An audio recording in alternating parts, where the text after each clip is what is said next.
The universe bows before the empty mind. Lao Tzu. Finally, we approach one of the first and probably the most crucial step in the journey of meditation: how to empty the mind. To do that, we have to try to understand why the mind constantly wants to think. I say try because the brain's complexity is far beyond our purely scientific understanding. Is it just a bunch of neurochemical reactions and electrical synapses? I honestly don't know, but I doubt it. But we have to work with the best understanding that we have. Except for the heart, which has no choice in the matter, the mind is the only other organ that never stops working. At least not willingly. It seems designed that way.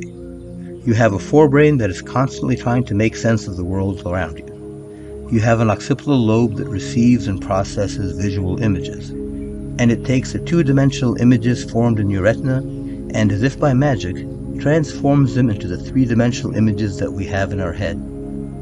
And what your eyes only partially see, your occipital lobe tries to augment and make up the rest. Try reading a paragraph without vowels. Somehow your mind makes sense of it. Your ears take in the sounds you hear and sends the signals to the various nuclei in your midbrain, and they in turn relay them to the primary auditory cortex, which again makes sense of whatever you hear. And again, if what you hear is incomplete, the mind does its best to fill in the rest with something that makes sense. Don't believe me? Watch any rerun of Three's Company and see how a half-heard conversation leads to crazy antics. Are there any songs you thought you knew the lyrics to? You see what I mean. And no matter whether you're sitting, standing, lying down, or even if you've somehow learned to levitate, your sense of touch is signaling your brain. Proprioception is telling your brain the position of every part of your body relative to every other part. Ever get a weird itch out of nowhere?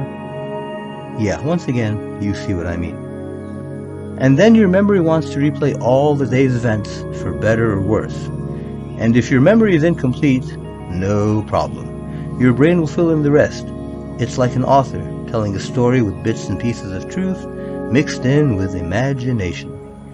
Emotions? Just about every insult, real or perceived, elicits a response in your thalamus, which, by the way, does double duty by combining all the previously mentioned sensory perceptions into something resembling logic. And your hypothalamus senses your hunger, thirst, whether you're hot or cold, etc. Depressed? Your limbic system is demanding its dopamine hit, and it wants it now. But when we sleep, our mind is empty, isn't it? Nope. Thanks to our reticular activating system, even when you sleep, your mind is thinking. And your frontal cortex combines it all into a meaningful story, possibly even an accurate one. And it does an amazing job. Think of any word and see what happens. Chess. You won't stop with just that word. Maybe you'll start to think about how each piece moves, or how the knight is actually a medieval warrior, and how warriors protected kings in the old days, or how medieval armies used to fight. Or maybe you should take up horseback riding, or how you're just being treated like a pawn by your boss at work. It's called stream of consciousness, and it's actually a good thing. It means your imagination is working, and you definitely want a great imagination. It's your best tool in life. Nothing else even comes close. But for imagination and your brain to work best, you have to give it a break once in a while. You have to stop thinking. And so here's one method how.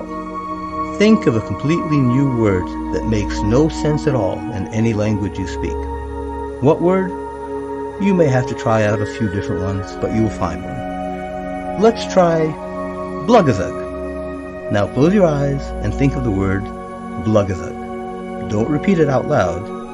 Just think of it, and only that word. Weird things happen. Your mind has no idea what to do with it. It can't associate it with anything. It just sits there, blank, nothing, empty. You'll be amazed at what happens. For a time, all those other thoughts that filled your brain almost evaporate. Suddenly, for your mind, the only thing that matters is blugazug. Now eventually, some other thought that makes sense will enter your mind. But see how long you can keep the emptiness going. And then, tomorrow or later today, try it again with a new meaningless word, and see if you can keep the emptiness going for a little while longer each time. You'll be giving your brain a much-needed rest. Rest that will let it think, remember, and perform better when you need it. New and wonderful ideas will pop into your head seemingly out of nowhere. Your creativity suddenly will be magnified. You'll find yourself saying the right thing at the right time to the right person. And that's only the beginning. Give this exercise a try. You have nothing to lose and everything to gain. Thanks for your valuable time to listen to me. I hope you found this video helpful, and I hope you'll join me in future videos designed to develop our mind and body. And if you think I'm worthy, please leave a like and share. I wish you health and peace of mind always.